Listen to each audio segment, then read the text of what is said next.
¿Cómo está? Un gusto saludarle. Gracias por compartir nuevamente con nosotros a través de Quinta Visión Vive TV Quinta esta entrevista a fondo. Hoy con alguien que lidera a los profesores en nuestra región. Claro, un tema que ha estado en la actualidad.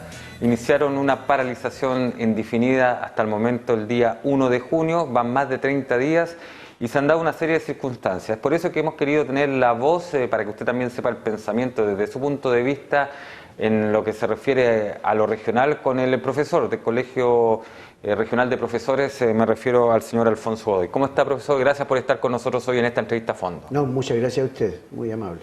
Estamos realizando esta entrevista cuando al parecer puede haber una nueva negociación, se ha hablado. De hecho, hubo una marcha multitudinaria en Santiago por parte de profesores. Y ya le quiero preguntar por aquello, porque también hubo algunos incidentes que a la larga están hablando de que podría haber un quiebre, incluso al interior de la Directiva Nacional del Colegio de Profesores. Pero primero, Alfonso, ¿era necesario el cambio de ministro como ocurrió durante los últimos días?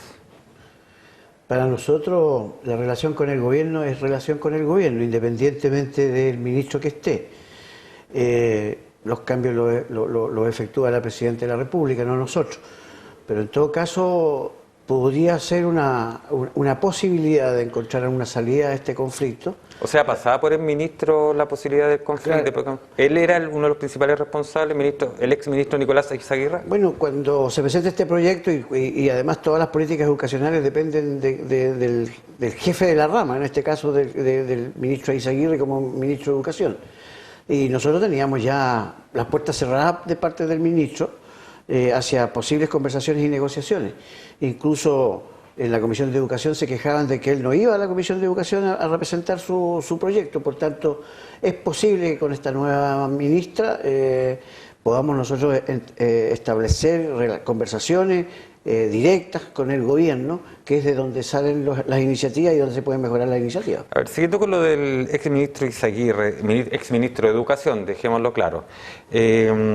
Usted dice que tenían las puertas cerradas, pero sin embargo, desde el ministerio se acusaba a los profesores que eran intransigentes, que había una serie de puntos a los cuales se había llegado a un acuerdo. De hecho, si no me equivoco, las últimas cifras decían de que en un 90% ya estaban de acuerdo, que faltaba solamente un 10%, y que esa intransigencia había llevado a que ustedes, señalando que si no retiraban sí o sí el proyecto de carrera docente, no negociaban, de alguna forma los culpabilizaban a ustedes de haber cerrado la negociación. Bueno, eso es la capacidad que tienen los gobiernos de comunicar. Efectivamente, eso es una falsedad, por cuanto nuestro directorio nacional efectivamente conversaba generalidades, planteando diferencias y planteando tal vez alguna coincidencia, pero no había acuerdos, no había aceptaciones, incluso las conversaciones todavía no terminaban. Cuando el proyecto fue presentado al Parlamento, sin que ese proyecto fuese conocido antes por el directorio del Colegio de Profesores, y luego sin haber incorporado absolutamente ninguna idea, ninguna visión que nosotros habíamos entregado, visiones que se acumulan del año 97, o sea, somos nosotros los que hacemos clases, no el Ministerio ni el Ministro, y nosotros vamos acumulando experiencia y sabiduría extraída de la experiencia del aula, ¿no? Y nosotros sabemos qué pasa en la educación, pero ninguna de nuestras posiciones fue aceptada. Una cosa es conversar y la otra cosa es efectivamente colaborar aportando ideas que sean consideradas. Ahora, el ministro Izaguirre se ha señalado que es de confianza absoluta de la Presidenta de la República. De hecho, se pensaba, ¿no es cierto?, que cuando viniera el cambio se iba a nombrar al nuevo ministro secretario general de la Presidencia y no se pensaba mucho en esto del cambio en la cartera de Educación. Pero Izaguirre pasó justamente a este cargo, que es un cargo netamente político y de confianza, reitero, de la primera mandataria. ¿Qué pasa con aquello? ¿No temen de que a lo mejor esta confianza que se radica ahora, que se refleja ahora, también sea parte de que la Presidenta vaya en la misma línea o continúe en la misma línea con el ministro Izaguirre? ¿O hubiesen estado alineados en lo que era esta negociación? Nosotros le hemos escrito a través del Directorio Nacional, que le corresponde, 2 cartas a la Presidenta de la República para que intervenga, explicando nuestras posiciones, y ninguna de las 2 cartas ha sido respondida. Cuando la ministra de Educación hoy día dice no hay diálogo mientras estén en paro, a nuestro juicio o al juicio arbitrario mío, está recibiendo instrucciones de la Presidenta de la República. No puede marcarse, a mi juicio, relaciones con las organizaciones sociales simplemente como un antojo del ministro. Y eso nos preocupa mucho, porque es un proyecto malo y es un proyecto, a nuestro juicio, que no incorpora a los profesores y tiene ciertos niveles de prepotencia. Y aquí hay un tema de manejo político. Y hoy Izaguirre, que como bien usted nos ha señalado, le cerró las puertas, no fue propenso al diálogo, ¿no es cierto? Era imponer lo que se decía y no, como bien usted lo ha señalado ahora, poder tomar lo que se entregara como algunas, ¿no es cierto?, posibilidad de incorporar los proyectos. Hoy Izaguirre está al lado de la presidenta en un cargo que, insisto, de absoluta confianza. Entonces, ¿no temen que esta situación vaya a ser a lo mejor algo negativo para ustedes? Considerando además que el ministro Izaguirre hoy como secretario general de la presidencia es quien va a negociar directamente con los parlamentarios los proyectos de ley. Entonces, de alguna forma, si bien sale a lo mejor de lo que es la trinchera propiamente tal de educación, de estar ahí en la conversación con ustedes en el día a día, ahora va a entrar esta otra parte que es tan o más importante, que es convencer, ¿no es cierto?, a los parlamentarios para que voten por los proyectos. Usted está explicando claramente dónde radica nuestra desconfianza. Yo creo que también el camino que usted plantea en su pregunta es el correcto. Efectivamente, nosotros creemos que las relaciones con el gobierno en general, de ser muy auspiciosas y de ser muy esperanzadoras para el magisterio, se han transformado en una experiencia muy frustrante, muy amarga y que ha inspirado una profunda desconfianza. Entonces, hoy día, ¿cómo vamos a terminar una movilización, un paro, una huelga nacional, si no tenemos la confianza de cuál va a ser el rol del gobierno en esto? Efectivamente, los gobiernos tienen una política que se fija en el comité político, ¿cierto?, en su proyecto, en su programa, que efectivamente el programa no está, quedó atrás, parece, en sus buenas intenciones, y nosotros tenemos una profunda suspicacia con respecto a esto, porque el ministro, antes de irse, primero plantea un cierre de puertas. Afortunadamente, con la presión, yo diría, de la Comisión de Educación de la Cámara de Diputados, a los cuales nosotros le reconocemos todo su aporte, fue a sentarse a la Comisión de Educación a conversar con el Directorio Nacional. Pero luego de eso cerró la puerta y después de eso determina la posibilidad de que se adelanten las vacaciones de invierno, de que se comience a descontar y que operen una serie de amenazas y de represalias. No vamos a tener un buen recuerdo de este ministro, por supuesto, y por eso que creemos que este cambio de ministro podría traer una nueva metodología de relación con las organizaciones sociales, porque efectivamente da la impresión que el ministro, y lo digo muy crudamente, tal vez hasta menor que yo, no tiene ninguna experiencia en las relaciones con las organizaciones sociales. Con prepotencia, con soberbia, no se puede conversar en este caso con los afectados. Si nosotros somos, la carrera profesional docente no lo va a afectar a él ni al gobierno, no, va a impactar al profesorado. Y debiéramos tener alguna posibilidad de poner nuestra experiencia y nuestros criterios allí. Ahora, la subsecretaria de Educación continúa en el cargo y era parte del equipo de Izaguirre. ¿No temen que por ahí también vaya a haber alguna traba? Porque ella también, cuando de repente declaraba o negociaba con ustedes, se veía bastante dura en la posición. Claro, por esa razón que nosotros nos deponemos la huelga, hasta que haya posiciones mucho más concretas y con mayores niveles de confianza en términos de lo que se va a firmar, porque nuestras bases han sufrido mucho. La verdad es que los profesores son valientes, las profesoras más valientes que los varones son más en mantener una huelga, y no la van a deponer mientras no haya garantías de que las soluciones, los arreglos van a ocurrir, y van a ocurrir en la Cámara de Diputados y en la Cámara de Senadores. Eso que quede claro, porque cualquier acuerdo con la Cámara de Diputados no necesariamente va a verse reflejado en la Cámara de Senadores. Usted ve, hay varios proyectos que salen de una manera de la Cámara de Diputados y después cambian claro, no. Aquí nos tienen que entregar garantías de que los acuerdos que pudiésemos llegar, el gobierno tiene que garantizar, a través de la mayoría parlamentaria que tiene la coalición, de que en la Cámara de Diputados y en la Cámara de Senadores estos proyectos y estos acuerdos se van a cumplir. Pero, a ver, Alfonso, hoy día ustedes están con puertas cerradas de la misma coalición que tiene mayoría, ¿no es cierto?, en el Parlamento, aunque a veces queda la impresión de que por declaraciones por lo menos diputados y senadores están apoyándolos a ustedes y no al gobierno al cual representan. Lo que pasa es que nosotros nos hemos relacionado solo con la Comisión de Educación de la Cámara de Diputados.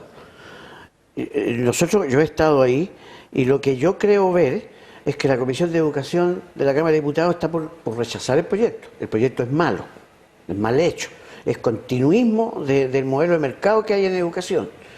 Y ellos han presionado para que llegue el ministro primero, y ellos han presionado ahora para abrir la mesa tripartita el próximo lunes, sin condiciones de deponer huelga, como decía la señora ministra.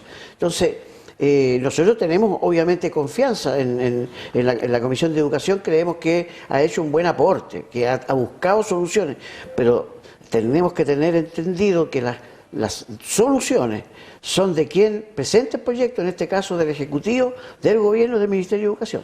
Hemos hablado del ex ministro, ¿no es cierto?, Izaguirre. Hablemos de Adriana del Piano.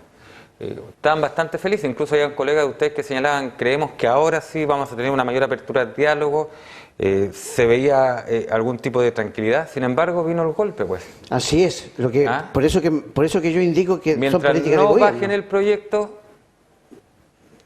mientras no depongan el paro, el proyecto sigue igual. Es más, en la misma comisión señaló de que, o llamó a los diputados a que se votara lo cuanto antes. Claro. Bueno, los diputados la llamaron a la cordura, parece, porque nos juntamos el lunes, los representantes del Colegio de Profesores, con ella y con la Comisión de Educación. La verdad es que si estas cosas se interrumpen y sigue el nivel de terquedad, obviamente ellos tienen la posibilidad de hacer ley. Eso lo tenemos claro, nosotros no somos colegisladores, pero asimismo están perdiendo cierta credibilidad y están perdiendo simpatía en las organizaciones sociales y en el pueblo mismo, lo dicen las encuestas. Si quieren seguir por esos caminos de soberbia, de prepotencia y no apuntando a donde debieran apuntar los proyectos, entonces menos gente les va a creer, entre paréntesis, nos va a costar creer a nosotros de lo que se plantea al principio.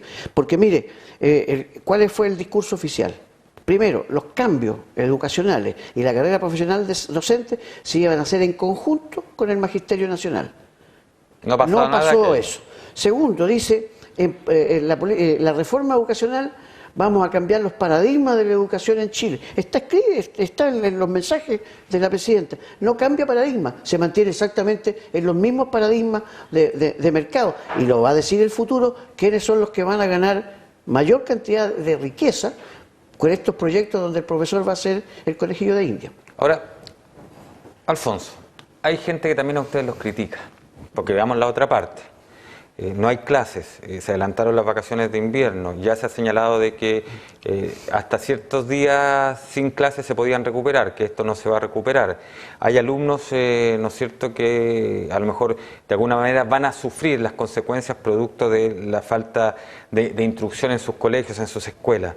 ¿Qué responsabilidad tienen ustedes? ¿Qué le dice usted a aquel apoderado, a aquel político, a aquella persona que en este momento a ustedes los mira y a lo mejor no entiende su punto de vista y está en contra de ustedes, porque también se ha iniciado como toda una campaña de decir, no, pues aquí los responsables son los profesores, ellos son los intransigentes, ellos son los mal preparados, ellos son los que no entregan bien las materias en los colegios? ¿Qué dice aquello? ¿Cómo usted se hace cargo de aquello?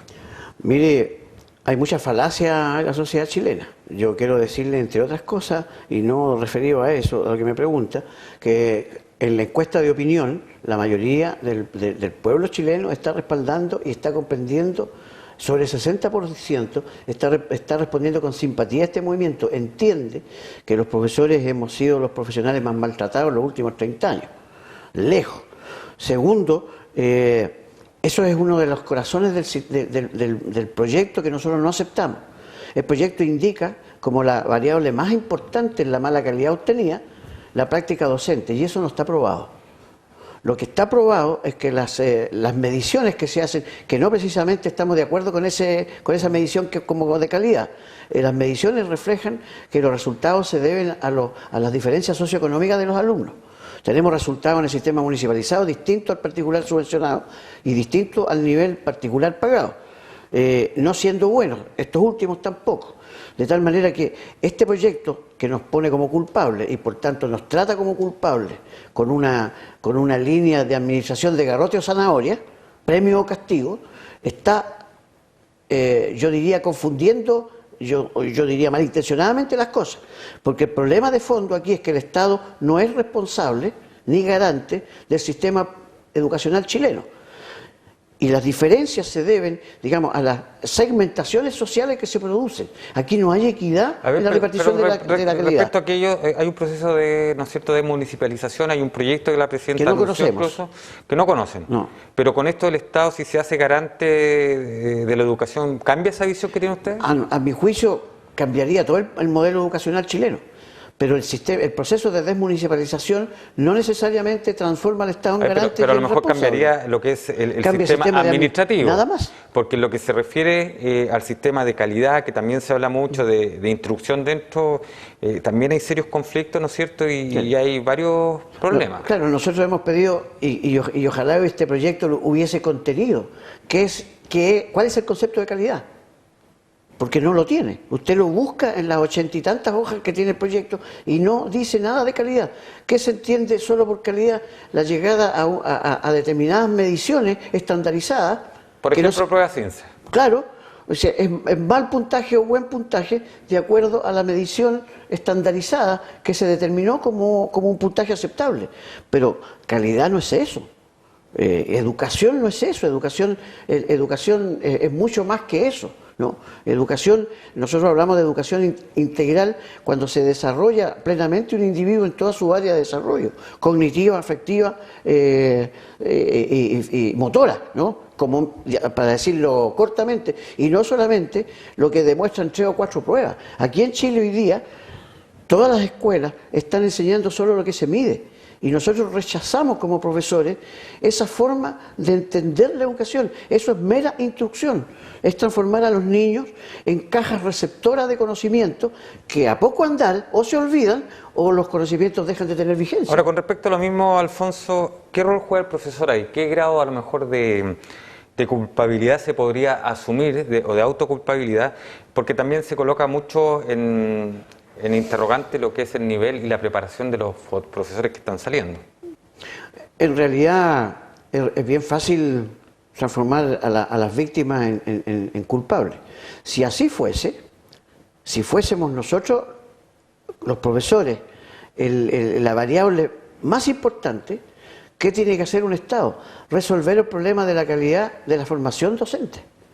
Y usted va a ver y no hay absolutamente nada con respecto a eso. Nosotros cuestionamos eso. Digamos, no hay investigación en Chile que determine que el problema está en el aula. Solamente eso es más fácil que evaluar todo el sistema, que es un sistema injusto, que es un sistema que produce apartheid y que produce verdaderos yetos de niños en un sistema educacional que es el único que lo recibe, que es el sistema municipal, claro, donde los niveles de vulnerabilidad son altísimos. Ahora usted dice no está en el aula, pero sin embargo se dan situaciones como que, y antiguamente se mencionaba mucho, 45 alumnos en una sala de clase, 50 alumnos para un solo profesor. Lo que pasa es que hoy día las cosas han cambiado, o sea, hoy día el niño de hoy no es, y el joven de hoy, y el ser humano de hoy no es el mismo de antes. Yo me acuerdo que de un grito o de un coscorrón me tranquilizaban. Hoy día uno mira feo a un alumno y le pegan a usted. Y me pegan a mí o me demandan. Y lo que está usted expresando hoy día, que me parece muy correcto, es que las condiciones en que se trabaja profesionalmente son malas. Y eso tiene que ver con calidad. Y eso tiene que ver con la forma como trabaja. O sea, yo, mientras no se defina calidad, me gustaría hablar de buena educación, ¿no? Es que yo creo que aquí también hay que de repente separar a Alfonso, porque mucho se dice o se le da toda la función a la escuela de educar. Y yo tengo entendido y me parece que hay que marcar la diferencia entre lo que significa educar e instruir. Y la educación comienza con la familia. Ustedes toman parte de esa educación, valores, pero ustedes están para instruir como parte de esa educación. Nosotros somos parte de una educación, y la educación, una de las partes de la educación es la instrucción, pero hay otras partes mucho más importantes, como es el desarrollo de las destrezas sociales, por ejemplo. Educar para la vida. Educar para la vida, educar para el éxito, educar para la felicidad. Porque hoy día pareciera que el profesor tiene la culpa de que los chicos no tengan valores, que los profesores tienen la culpa de que los chicos no sepan matemáticas, no tengan hábitos de estudio, claro, y una serie de otras cosas más, pero sin embargo eso es compartido. ¿Y qué pasa con la familia en este caso? Claro, porque la familia también bien pues, tranquila, dejándole todo el rol a ustedes. Bueno, y hay dos sistemas educativos, que es el sistema formal y el sistema informal. En el sistema informal nadie lo nutre, por no decir nadie lo controla, nadie lo nutre. Y el sistema formal de educación, que es el sistema de la escuela, ha quedado abandonado. La escuela quedó abandonada por parte de las autoridades. Aquí hoy día las escuelas se han transformado en escuelas guarderías, en escuelas hogares, y los profesores en profesores nanas, ¿no? ¿Sabe cuál es el gran problema? No hablando peyorativamente. Y pasa desde la educación parvularia hasta Todo. la educación. Hoy día son clientes. Así es. Y sobre todo cuando la educación es gratuita, son clientes. Y Para ese es eso. el concepto que muchas veces tiene la familia, de que va a dejar al niño a un recinto y los profesores, la educadora de párvulos, los auxiliares, etcétera, son prácticamente empleados de ustedes. Así es. Mire, O de ellos. ¿sabe cuál es la principal demostración del peso que tiene la familia? Una buena familia que valora la educación de sus hijos tienen buenos resultados en el nivel municipalizado, en el nivel particular subvencionado. Exactamente igual, les da lo mismo. O sea, la escuela es un espacio de aprendizaje, de convivencia, de relaciones sociales, que hoy día se rompió porque en la escuela es una escuela donde los niños tienen que estar todo el día. Muchos apoderados no se quejan porque no tienen clases, se quejan porque no tienen dónde dejar los niños. Exacto. Y eso, hay un cambio de la escuela producto de los cambios de la sociedad y de producción que el Estado no ha dado cuenta. ¿Y sabe por qué no ha dado cuenta? Porque es irresponsable, porque es subsidiario. Y eso es lo que hay que cambiar la Constitución para que el Estado vuelva a ser responsable como la gran mayoría de los países del mundo. Y porque al Estado le conviene tener bien a ese papá o esa mamá, porque más tarde son votos, los niños total están en lugar. Claro, y este proyecto obedece a ese paradigma del Estado irresponsable, obedece al paradigma de que la libertad para hacer educación es más importante que el derecho a la educación de los niños. Correcto. Alfonso, nos deben quedar 3 minutos para terminar esta entrevista, interesante entrevista. Respuestas cortitas. ¿Sí? ¿Se fue la Seremi o renunció? Aunque ahora se le llama así, usted sabe, renuncia, ¿no es cierto?, voluntaria a ciertos cargos cuando las cosas no andan bien para salir de alguna forma con otra visión. Renunció la Seremi Javiera Serrano, viene un Seremi subrogante. ¿Era necesario que renunciara acá en la región? Con nosotros no tenía dificultades. Yo debo decirlo francamente, nosotros tenemos dificultades con las políticas de gobierno. ¿Pero usted siente que tenía el manejo necesario para mantener una situación tan complicada?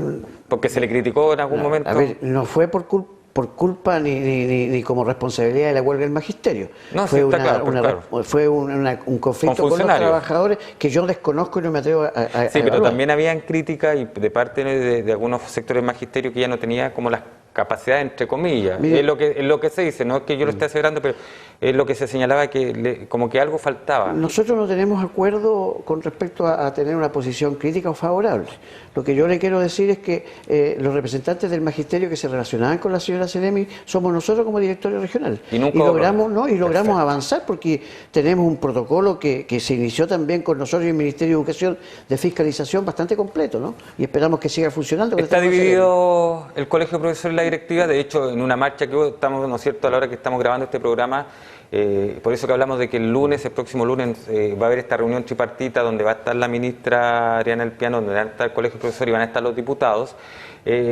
Está dividido porque incluso hubo alguna agresión hacia el presidente. Sí, yo creo y que se habla de que hay un prosecretario, ¿no es cierto?, que está por continuar con este movimiento, mientras el presidente estaría la idea de terminar el... Mire, quienes deciden, en final somos nosotros los componentes de la Asamblea que hemos tomado decisiones. Obviamente, como cualquier institución grande, hay opositores y hay partidarios, pero no significa que eso esté quebrado. Sería decir que Chile está quebrado porque existe una oposición y existe un conglomerado de gobierno. Las elecciones dirimirán, pero hoy día la estructura funciona como corresponde. Pero incluso el señor Gajardo tuvo que ingresar rápidamente a la sede del Partido Comunista para pero eso yo lo lamento, lo repudio y entrego mi solidaridad. ¿Es una buena señal por parte de los profesores? No es una buena señal. Yo creo que hay el hecho de que se recurra a la violencia. Yo primero tendría que estar seguro de que son profesores. ¿Y eso no significa un quiebre? No significa un quiebre porque el movimiento sigue y no se va a bajar la movilización, pese a que se van a sentar a conversar. No, la movilización va a continuar hasta que la Asamblea Nacional o la consulta, depende de lo que resulte. Y si se aprueba el proyecto tal como está hoy día y el gobierno no lo cambia, ¿qué pasa después de eso? eso? Desgraciadamente no va a haber ningún tipo de solución. El O sea, gobierno, ustedes están en una postura totalmente... Sí, y ya no convendría ya más engañar a los profesores y conversar con el gobierno, porque significaría que el gobierno nos tiene de pantalla, digamos, para decir que conversa, pero efectivamente a los especialistas en educación no le hace caso. Sería muy lastimoso para un gobierno tener ese papel. Alfonso, en 3 palabras, ¿qué le dice a los apoderados que nos están viendo? Que hoy pueden estar intranquilos. Que crean en nosotros, que nosotros no estamos hablando ni de sueldo, ni estamos planteando no evaluarnos. Lo que estamos haciendo es cuidar que el rol del profesor se cumpla lo mejor posible para atender mejor posible a los alumnos. Nosotros queremos un trabajo colaborativo y no un trabajo individual donde los profesores estén solamente mirando las famosas pruebas que le van a hacer y no mirando a los niños. Que nos acompañen, que crean en nosotros y que nosotros estamos con los niños. Alfonso Godoy, presidente regional del Colegio de Profesores, hablando directamente sobre esta situación que se está viviendo, que ya ha cumplido más de 30 días de paralización a nivel nacional y que con el cambio de ministra ellos esperaban en principio de que se abrieran un poco más las puertas, pero tras unas declaraciones, ¿no es cierto?, como que volvieron los pies a la tierra. Esperemos nosotros también que por beneficio de todas nuestras familias, de nuestro país, esto tenga una solución que sea beneficiosa para todos. Muchas gracias por estar hoy en esta entrevista, Fondo. Que esté muy bien usted y su familia.